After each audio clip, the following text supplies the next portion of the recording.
اللہ رب العزت کا جتنا بھی شکر ادا کیا جائے کم ہے کہ جس ذات اقدس نے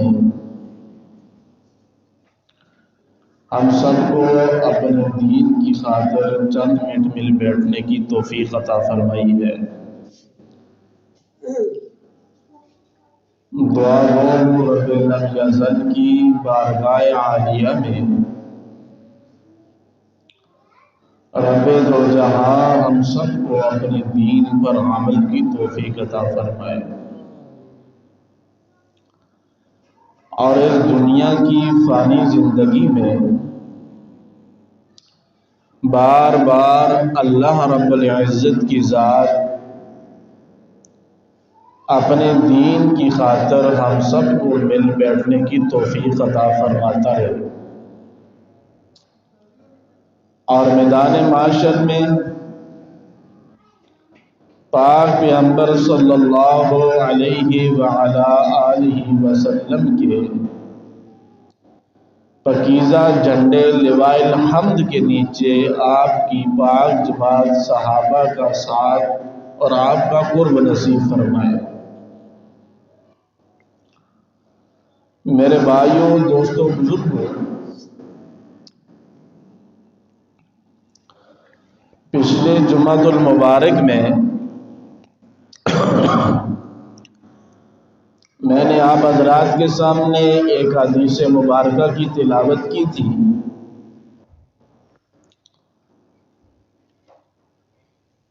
جس میں نبی کریم صلی اللہ علیہ وعلا آلہ وسلم نے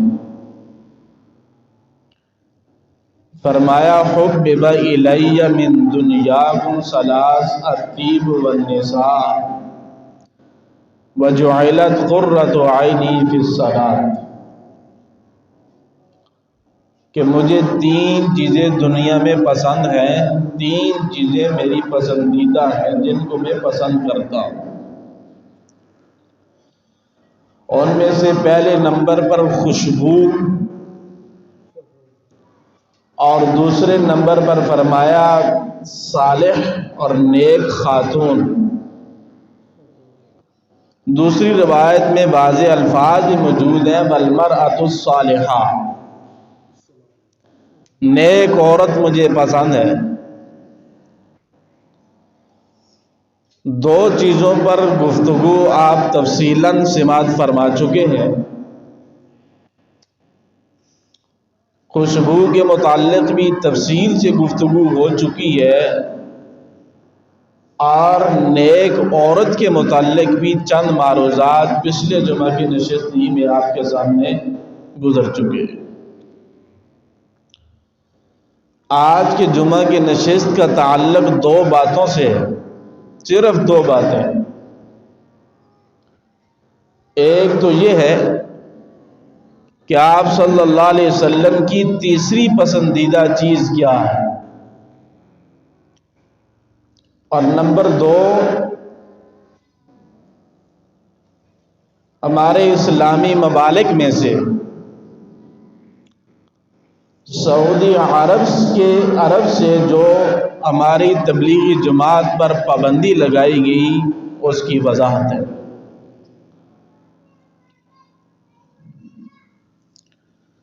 آپ صلی اللہ علیہ وسلم کی تیسری پسندیدہ چیز یہ ہے،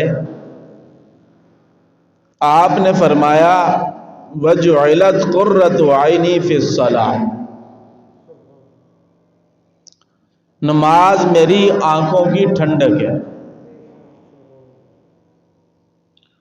تو میرے بھائیوں، دوستوں، بزرگوں،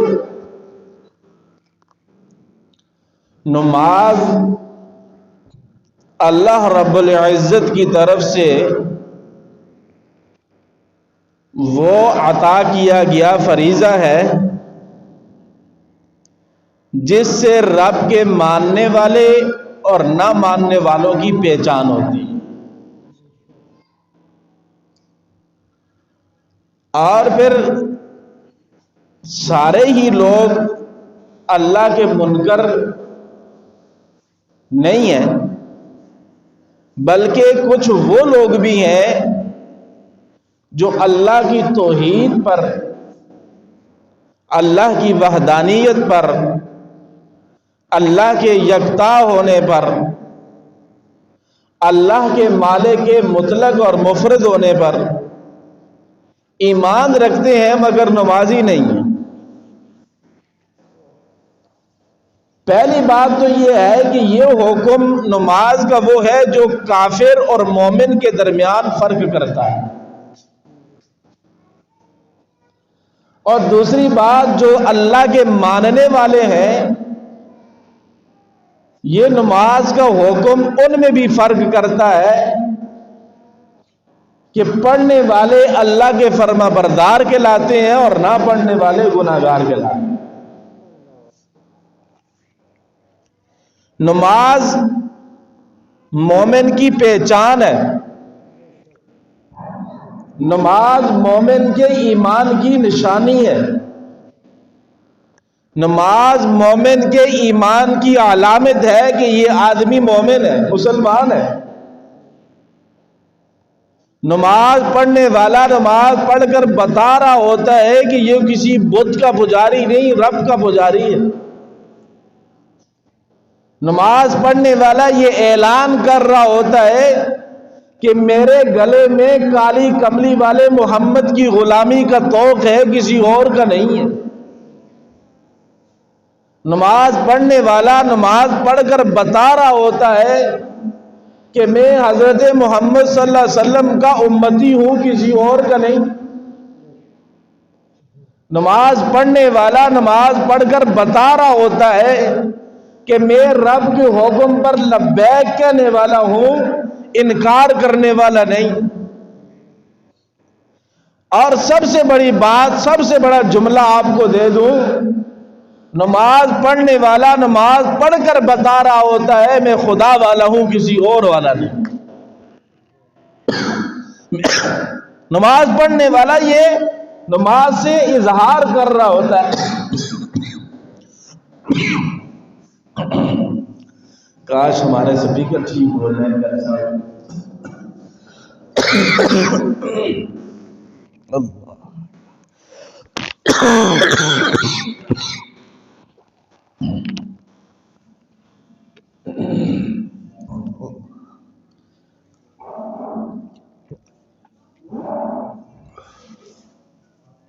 جزاک اللہ۔ نماز پڑھنے والا، میں عرض یہ کر رہا تھا کہ نماز پڑھ کر اعلان کر رہا ہوتا ہے کہ میں اللہ والا ہوں، خدا والا ہوں، میرے دامن میں اس خدا کی محبت ہے، اس خدا کے حکم کو پورا کرنے کی توفیق ملی ہوئی ہے۔ تو نماز پڑھنے والا اعلان کر رہا ہوتا ہے کہ میں اس خدا کے ماننے والا ہوں۔ تو نماز حکم اللہ کا عجیب حکم ہے،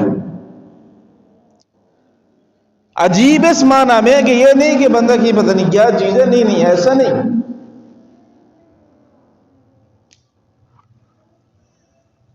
عجیب اس لحاظ سے میں نے کہا کہ اللہ نے قرآن میں ایمان کے بعد، کلمہ پڑھنے کے بعد اللہ کی توحید کا اقرار اور محمد صلی اللہ علیہ وسلم کی نبوت اور رسالت کا اقرار کرنے کے بعد اگر حکم دیا ہے پورا کرنے کے لیے تو وہ نماز کا دیا ہے۔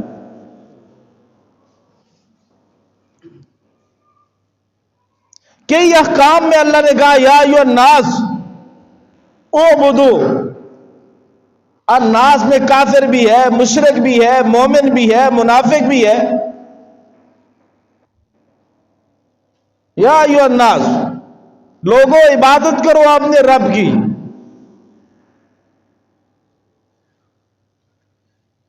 لیکن جب بات نماز کی آئی تو یہ نہیں کہا یا ایھا الناس، بلکہ کہا الذین یؤمنون بالغیب ویقیمون الصلاۃ، وہ لوگ جو غیب پر ایمان لائے ہیں اور ان کو چاہیے کہ نماز قائم کریں۔ یہ نہیں کہا الذین یؤمنون، ایمان لے آئے ہو تو اب حج کرو۔ حج بھی فرض ہے، جس کے پاس استطاعت ہو، زکوٰۃ بھی فرض ہے، جہاد بھی ایک فریضہ ہے،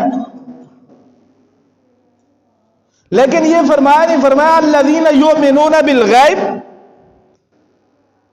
اللہ کو دیکھا نہیں اس پر ایمان لے آئے۔ رسول اللہ صلی اللہ علیہ وسلم کو دیکھا نہیں، ایمان لے آئے۔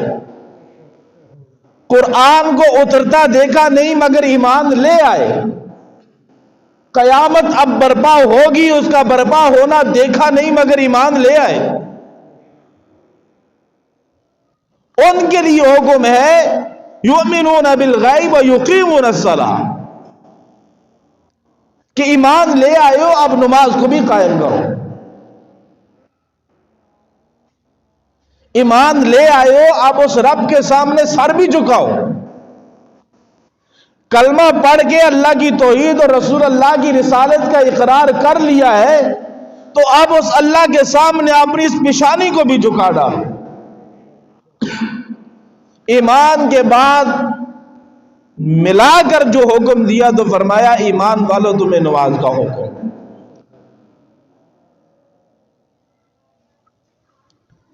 اسی لیے علماء نے لکھا ہے،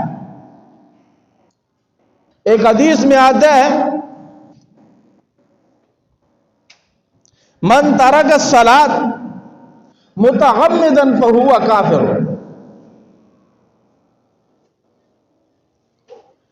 یہ ایک روایت ہے، ترک الصلاۃ، نماز کا چھوڑنا کفر ہے۔ اور ایک حدیث میں آتا ہے ترک الصلاۃ بین العبد و بین الکفر ترک الصلاۃ،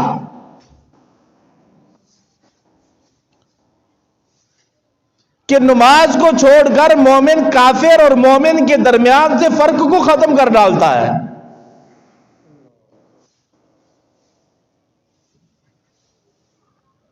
علماء نے لکھا کہ ایک آدمی نماز نہیں پڑھتا مگر اس کے دل میں ہے کہ یار میں گناہ کا کام کر رہا ہوں، نافرمانی کر رہا ہوں، تو وہ شخص ہے تو مسلمان مگر گناہگار ہے۔ اور جس نے نماز کا انکار کیا وہ دار اسلام سے ہی فارغ ہے۔ تو میں عرض یہ کر رہا تھا کہ یہ نماز ایمان کے بعد دوسرا حکم کہ ایمان لے آئے ہو، محمد رسول اللہ کا کلمہ پڑھ لیا ہے، میری توحید کا اقرار کر لیا ہے، آپ کی رسالت کا اقرار کر لیا ہے، آپ کی لائی ہوئی تعلیمات کو مان لیا ہے، قرآن کو مان لیا ہے، پیغمبر کی احادیث کو مان لیا ہے، معجزات کا اقرار کر چکے ہو، سارے کے سارے دین کو تم نے کلمے میں مان لیا ہے۔ جب لا الہ الا اللہ محمد رسول اللہ کہہ دیا تو اس کے بعد اب لازم ہے قرآن ماننا پڑے گا، اب لازم ہے نماز ماننی پڑے گی، اب لازم ہے زکوٰۃ حج جہاد تبلیغ ماننی پڑے گی۔ تو یہ نماز حکم ایسے فرمایا ایمان تو لے آئے ہو، الذین یؤمنون بالغیب ویقیمون الصلاۃ، ایمان بالغیب تو لے آؤ، نماز کو قائم کرو۔ یہ نماز کتنی عظیم عبادت ہے،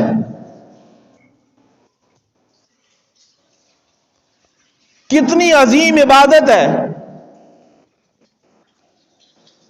بخاری شریف میں روایت ہے، مشکات المصابیح میں بھی ہے، حدیث کی اکثر کتابوں میں ہے، پاک پیغمبر صلی اللہ علیہ وسلم فرمایا بنی الاسلام علی خمس شہادت لا الہ الا اللہ و اقام الصلاۃ و ایتاء الزکوٰۃ و صوم رمضان، کہ اسلام کی دین کی بنیاد میرے رب نے 5 چیزوں پر رکھی ہے۔ بنی الاسلام علی خمس شہادت لا الہ الا اللہ، اسلام کی پہلی بنیاد مرکزی نقطہ نگاہ رب کی توحید ہے، اور دوسری فرمایا اقام الصلاۃ، نماز کو قائم کرو، زکوٰۃ ادا کرو، رمضان کے روزے رکھو، صاحب حیثیت ہو تو حج بھی کرو۔ یہ 5 ستون ہیں۔ مثال کے طور پہ میرے بھائی، آپ ایک خیمہ کھڑا کرتے ہیں، قائم کرتے ہیں، ایک ستون اس خیمے کے درمیان میں لگایا جاتا ہے، اور 4 ستون اس کے 4 کونوں پر لگائے جاتے ہیں.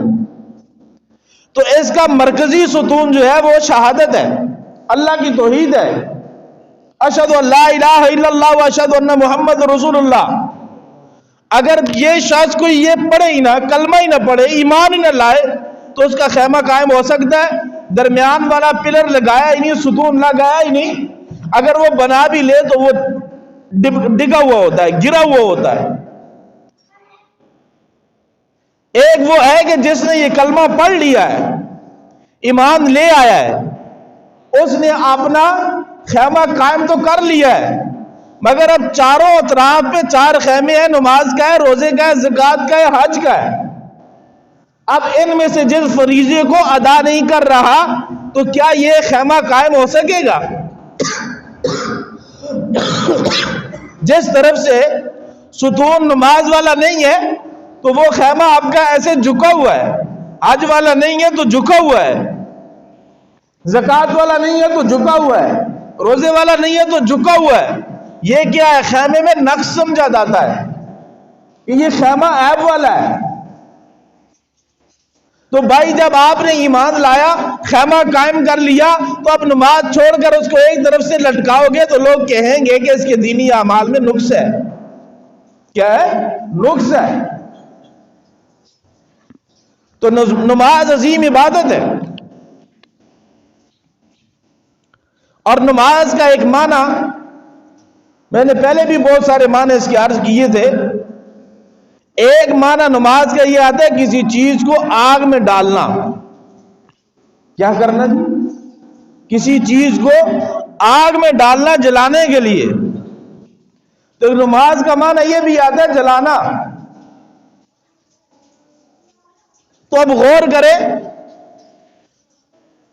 میں اپنی بات کرتا ہوں، مجھ سے بڑا گناہگار، خطاکار، سزاکار شاید دنیا میں مجھ سے بڑا کوئی نہیں ہوگا. ہزاروں عیب مجھ میں ہوں گے، ہزاروں گناہ مجھ میں ہوں گے، ہزاروں غلطی اور خطائیں مجھ میں ہے، مگر وضو کر کے نہا دھو کر جب اللہ کی بارگاہ میں کھڑا ہو جاتا ہے بندہ، اللہ اکبر کہتا ہے، اللہ سب کچھ تیرے سپرد ہے، اب نیچے ہونا ہے تو تیرے حکم کے مطابق، سر اٹھانا ہے تو تیرے حکم کے مطابق، سجدے میں جانا ہے تو تیرے حکم کے مطابق. اب یہ آدمی جب نماز پڑھتا ہے، نماز پڑھنے کے ساتھ اللہ اس کے گناہ صغیرہ کو معاف فرما دیتا ہے. سلام پھیرتا ہے تو گناہ صغیرہ معاف ہو چکے ہوتے ہیں. کیوں؟ میرے پاس اس کے اوپر قرآن کی دلیل ہے. اللہ قرآن میں کہتے ہیں ان الحسنات یذھبن السیئات، اچھائیاں برائیوں کو کھا جاتی ہیں. اگر نماز پڑھنے سے پہلے مجھ سے جھوٹ بولا گیا، میں نے جھوٹ بول دیا، کوئی آنکھوں سے بدنظری ہو گئی، جب وضو کر کے نماز کے لیے آیا تو میرے اللہ نے یہ چھوٹے گناہ میرے معاف فرما دیے کہ تو نے وضو کر کے آنکھوں کو میرے سامنے جھکایا تو تیری آنکھوں کو میں نے پاک کر دیا. کیوں؟ کہ مجھ سے برائی ہوئی، اس کے بعد میں نے نیکی کا کام کیا. تو اللہ کا اصول ہے قرآن میں ان الحسنات یذھبن السیئات، کہ برائیاں، اچھائیاں جو ہے وہ برائیوں کو کھا جاتی ہیں. اور اس سے بڑھ کر میں آپ کو کیا دلیل دوں؟ مسلم شریف میں حدیث ہے، مسلم میں، کہ ایک صحابی تھے، ان کا نام ابو الیسیر تھا. وہ بیچارے کھجوروں کے کاروبار کرتے تھے. حدیث کا تعلق بخاری شریف سے ہے. کھجوروں کا کاروبار کرتے تھے. ایک عورت آئی کھجور لینے کے لیے ان کے پاس. ان کی نظر عورت کی حسن پہ پڑی. انسان ہے بھائی، صحابی ہے، نبی تو نہیں ہے. معصوم ہم صرف نبیوں کو مانتے ہیں، معصوم ہم صرف نبیوں کو مانتے ہیں. صحابہ محفوظ ہیں، مغفور ہیں، معصوم نہیں ہے. معصوم صرف نبی ہے، اس کے علاوہ کوئی بھی معصوم نہیں ہے.